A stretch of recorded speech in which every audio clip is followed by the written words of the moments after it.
कितीही लपवायचा प्रयत्न केला तरी नालासोपारा विरारमध्ये जे घडलेलं आहे ते कॅमेऱ्यासमोर आहे. खुलासे कसले करताय? भारतीय जनता पक्षाचा खरा चेहरा उघड झाला, त्यांचा खेळ संपला या निवडणुकीतला. विनोद तावडे हे पक्षाचे राष्ट्रीय महासचिव आहे, लक्षात घ्या. पक्षाचा राष्ट्रीय महासचिवाकडे करण्यात आले एका हॉटेलमध्ये आणि पैशाचं वाटप करताना बहुजन विकास आघाडीचे लोक तिकडे घुसले, पैसे फेकले तोंडावर, गोंधळ घातला आणि राष्ट्रीय महासचिव आहेत भाजपचे, त्यांना तिथे कोंडून ठेवलं. याच्यावर भारतीय जनता पक्ष काय खुलासा करणार आता मला सांगा जरा. महाराष्ट्राच्या निवडणुकीमध्ये प्रत्येक मतदारसंघात किमान 15 ते 20 कोटी रुपये आचारसंहिता लागू होण्याआधी पोचले आणि आता अनेक ठिकाणी आज नाशिकला ताजमहल हॉटेलला पैसे पकडले भाजपचे आणि शिंदे गटाचे. मुंबईमध्ये ठाण्यातून पैसे वाटपासाठी खास माणसांच्या नेमणुका झालेल्या आहेत. ठाण्याच्या बाजूला ईशान्य मुंबई आहे, तिथे राम रेपाळे नावाचा एक सद्गृहस्थ आहे शिंद्यांचा. राम रेपाळे हा रात्री 11 नंतर पैसे घेऊन येतो आणि त्या भागातल्या मतदारसंघात पैशाचं वाटप करून पोलीस बंदोबस्तात परत ठाण्यात जातो. राम रेपाळे नाव लक्षात ठेवा. 23 तारखेनंतर या राम रेपाळेचं काय करायचं ते मी बघणार आहे. अशी माझ्याकडे 18 पैसे वाटप करणाऱ्या लोकांचे नाव आहेत. पण विनोद तावडे स्वतः पैसे वाटतात हे आश्चर्य आहे. आमच्या बॅगा तपासतात, आमचे खिसे तपासतात, हेलिकॉप्टर विमानं तपासतात, घरामध्ये येतात, गाड्यांच्या डिकी शंभरला उघडतात.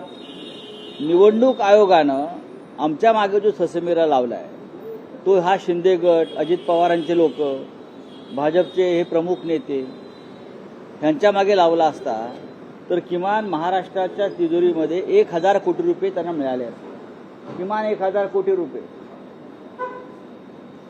विनोद तावडे यांच्याकडे 15 कोटीपेक्षा जास्त रक्कम होती असं मी ऐकलं.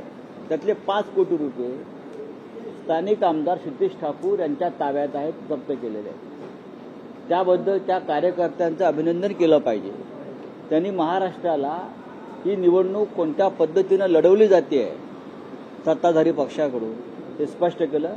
या सगळ्यावर आज 5 वाजता शिवसेना पक्षप्रमुख उद्धव ठाकरे हे मातोश्रीवर आपल्याशी बोलणार आहेत. तूर्त माझ्याकडे एवढंच सांगणार आहे.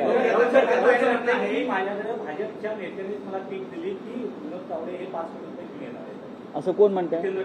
हे नाही, मी त्याच्याशी सहमत आहे. माझ्याकडे ही तीच माहिती आहे. विनोद ठाकूर यांच्या संदर्भातली, विनोद तावडे यांच्या संदर्भातली जी माहिती आहे ही भाजपच्या महाराष्ट्रातल्या प्रमुख नेत्यांना ठाकूरांना दिली. विनोद तावडे भविष्यामध्ये आपल्याला जड होतील. हा बहुजन समाजाचा चेहरा आहे, राष्ट्रीय महासचिव आहे महाराष्ट्राचा एक माणूस. त्यांच्या हातामध्ये काही सूत्र आहेत या राज्याची. मोदीजींच्या आणि शहाजींच्या जवळचा माणूस आहे.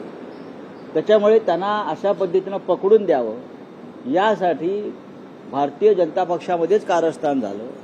ज्यांच्याकडे गृह खातं आहे त्यांना या संदर्भात जास्त माहिती असते.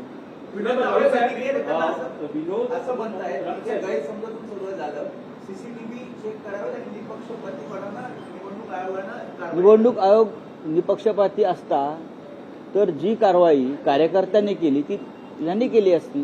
निवडणूक आयोगाच्या लोकांनी ताजमध्ये पैसे पकडले, नाशिकच्या, मुंबईत, महाराष्ट्रात पैसे पकडले जात आहेत. पण इथे भारतीय जनता पक्षाच्या नेत्याला पकडून द्यावं यासाठी भारतीय जनता पक्षातच कारस्थान झालेलं आहे. काही असेल पण भारतीय जनता पक्षाकडे किती पैसे आहेत आणि कसे वाटत आहेत हे या निमित्तानं स्पष्ट झालेलं आहे. पण भारतीय जनता पक्षातलं बहुजन समाजाचं एक नेतृत्व अशा पद्धतीनं पुढल्या निवडणुकीमध्ये अस्तित्वात राहू नये यासाठी सुद्धा हा खेळ झाला असावा असं मला वाटतं. विनोद तावडे हे मुख्यमंत्री पदाच्या शर्यतीत भाजपतले एक दावेदार मानले जातात.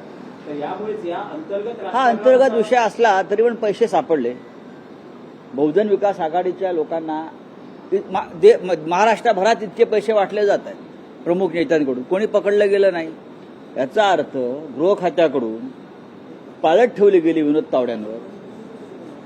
महाराष्ट्राच्या गृह खात्याकडून विनोद तावड्यांवर पाळत ठेवली गेली आणि विनोद तावडे या जाळ्यामध्ये पकडले जातील यासाठी पूर्ण बंदोबस्त झाला असं मला सारखं वाटतंय आता.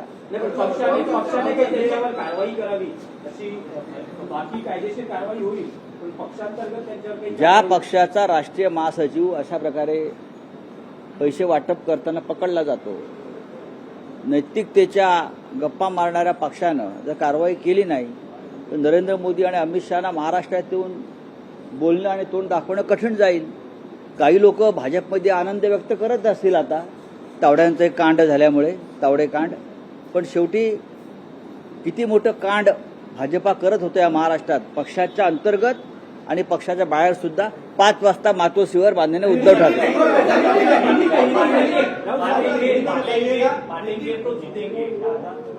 बांटेंगे, पैसा बांटेंगे तो जीतेंगे ना. हाँ, बांटेंगे तो कटेंगे नहीं. भाजपा वाले पैसा बांटेंगे तो ही जीतेंगे, लेकिन बांटने वालों को पकड़ दिया, और वो भी राष्ट्रीय महासचिव. साजिश लग रही है आपको विनोद तावड़े को जिस तरह से विनोद तावड़े जी भारतीय जनता पार्टी के राष्ट्रीय महासचिव हैं. महाराष्ट्र के बड़े नेता रहे बीजेपी की सरकार की. अब राष्ट्रीय महासचिव, उनके ऊपर बहुत जिम्मेदारी रहती है. कभी चंडीगढ़ का मेयर को बनाओ, वहां पैसा बांटो, हरियाणा में पैसा बांटो. वो बहुत ही अनुभवी व्यक्ति है उसमें. इस काम का महाराष्ट्र का सबसे अनुभवी व्यक्ति कौन होगा तो तावड़े जी है. फिर भी तावड़े जी को जिस प्रकार से लोगों ने घेर लिया, वहां के कार्यकर्ताओं ने, मुझे आश्चर्य होता है कि अब पार्टी के अंदर ही कुछ ऐसा मामला हुआ है इंटरनल पॉलिटिक्स में महाराष्ट्र के गृह मंत्रालय की तरफ से कि तावड़े जी को ऊपर नजर रखो, तावड़े जी के पास कौन जा रहा है आ रहा है, और इस बारे में पूरी जानकारी वो जहां बैठे थे काम करने के लिए उन विरोधियों को दे दो. वैसा ही सब कुछ पूरा ड्रामा हो गया है. इतने सालों से तावड़े जी और बीजेपी वाले काम करते हैं महाराष्ट्र में, अभी भी चल रहा है, लेकिन तावड़े जी को ही क्यों पकड़ कर दिया, उस बारे में अब देवेंद्र जी को सामने आकर जनता को बताना पड़ेगा. तावड़े ही क्यों, लेकिन जिस तरह से देखिए, ये तावड़े जी एक बहुजन समाज के नेतृत्व है, लीडर है, ओबीसी के लीडर है. तो मुझे डर लगता है, मराठा है, और जिस तरह की राजनीति यहाँ चल रही है बीजेपी के अंदर, तो थोड़ा मन में डर और शंका भी है. लेकिन अगर बीजेपी के पास नैतिकता होगी तो इस नेता के ऊपर वो कार्रवाई करेंगे.